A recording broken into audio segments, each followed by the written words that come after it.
Hello, mambo vipi Tanzania? Mimi naitwa Mr. Ndemi hapa The Genius kutoka The Genius Platform. Na hii hapa ni 2026 na leo tunaanza na habari hii hapa ambayo ni habari ambayo kila mmoja yuko anazungumza. So nilikuwa niko nawaza namna ambavyo game ya jana ilivyokuwa, game ya Morocco pamoja na Tanzania Taifa Stars au so bana. Kwa hiyo nikasema kwamba hebu niweke mawazo yangu namna ambavyo game iliamuliwa. Mimi nadhani game imeamuliwa kibiashara zaidi.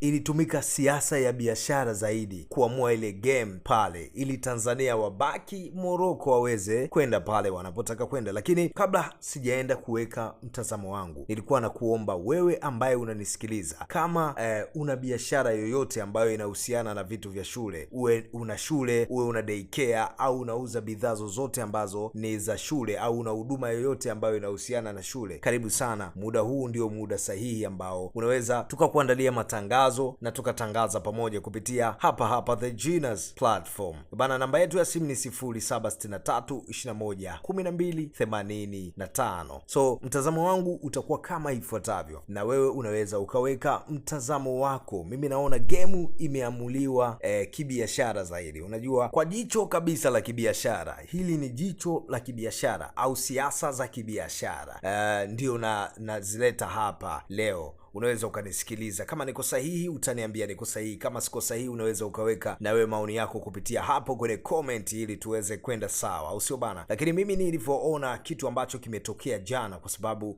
jana nilibidi niangalie mpira kwa sababu mimi ni mzalendo kwa kweli kabisa, na nilikuwa niko Taifa Stars moja kwa moja kuhakikisha kwamba tunaweza tukapiga hatua na vitu vingine kama hivyo. Lakini kikubwa ambacho tumeweza kukivuna ni kwamba tumewaambia kwamba bana, na sisi tupo na tuna uwezo wa kupambana kwenye hivyo vitu. Lakini kilichosababisha tukafeli ni maamuzi au siasa za kibiashara ambazo ziliingia katikati. Kwa mfano, Tanzania angeweza kufuzu jana, akapita akampiga Morocco, labda Morocco akatoka, unadhani ingekuwa ni nini? Ni faida kwenye hayo mashindano au ingekuwa ni hasara kwenye hayo mashindano? Hebu niambie. Mimi nadhani ingekuwa ni hasara. Kwa mfano, Tanzania ingepita hayo mashindano, kuna wawekezaji wengi sana ambao wameingiza pesa na wengi wanazifuatilia zile timu ambazo ni kubwa. Kwa hiyo timu kama Tanzania labda ingepita, nadhani kungekuwa hakuna wafuatiliaji wengi. Labda Morocco imetoka, ambayo ni timu ambayo inafuatiliwa sana.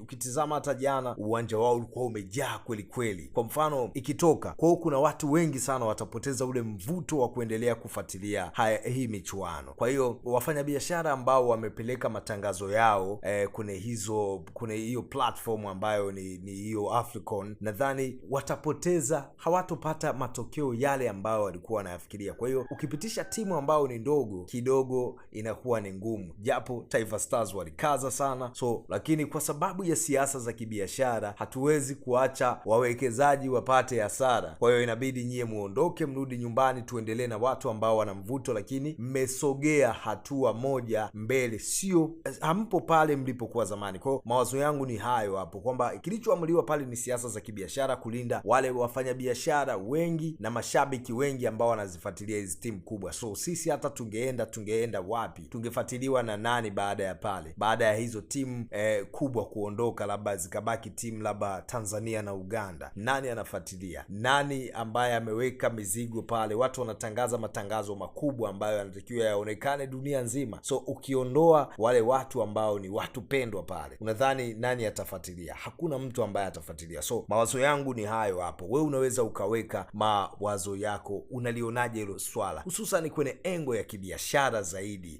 kuhusiana na yale maamuzi ya refa yaliyofanyika pale na vitu vingine ambavyo vilikuwa vinaendelea, kwamba tulikuwa tunaonekana kwamba jambo likifanyika kwetu ni jambo, lakini likifanyika kwao sio jambo. Kwa hiyo ni mitikasi fulani ambayo ilikuwa inaleta uwiano fulani wa kibiashara, kwamba hawa hapa waende kwa sababu wana mvuto zaidi na hawa hapa wabaki, lakini mmeonyesha nguvu na uwezo wa kupambana. Kwa hiyo yangu ni hayo hapo kupitia hapa The Genius Platform, na wewe unaweza ukaniambia maoni yako ni yapi ili tuweze kujifunza na wewe kupitia kwako. Mimi nimeweka maoni yangu yamekaa hivyo, ndio game ambavyo mimi nimeichambua kibiashara kwa mtindo huo hapo, na wewe unaweza ukaniambia. Asante, mimi naitwa Mr. Ndemi hapa The Genius kutoka The